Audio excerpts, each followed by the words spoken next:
Guys ഇത് ഇന്നലെ ഇട്ട വീഡിയോ തന്നെയാണ് കേട്ടോ ഗായ്സ്. ആ വീഡിയോ ഇന്നലെ കോപ്പറേറ്റ് ക്ലെയിം വന്നപ്പോൾ റിമൂവ് ആയി. വിസിബിലിറ്റി ബ്ലോക്ക്ഡ് എന്ന് പറഞ്ഞ് കാണിച്ചായിരുന്നു. അപ്പോൾ ഞാൻ വേറെ ഫോണിലൊക്കെ നോക്കിയപ്പോൾ അത് വീഡിയോ കാണുന്നില്ല. അപ്പോൾ അതെന്തായാലും വീഡിയോ കാണില്ല എന്ന് വിചാരിച്ച് ഞാൻ വീണ്ടും വോയിസ് ഓവർ കൊടുത്ത് ഇടുന്നതാണ്. ഗായ്സ് ഇന്ന് 2 കിഡ് വെഹിക്കിൾ സ്പ്രേ കിട്ടിയിട്ടാ, അത് സ്കാറിൽ വെച്ച്.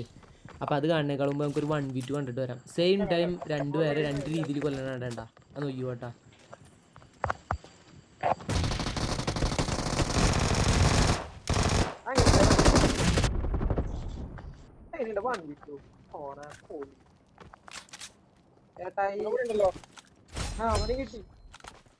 ഇതാണ് ഞാൻ പറഞ്ഞ വെഹിക്കിൾ സ്പ്രേ കേട്ടാ, സ്കാറിൽ വെച്ച് 1v3 ആണ്. നോക്കി കിഡ് സ്പ്രേ ആണ്. ഒരു ചെറിയ 1v2 കൂടി ഉണ്ട്, അതുകൂടി ഒന്ന് കണ്ടു നോക്കി നോക്കോളൂ. അത് സ്കാറിൽ വെച്ച് തന്നെയാണ്. സ്കാറിൽ UMP വെച്ച് വീണ് നോക്കി കേട്ടോ അവന്മാർ.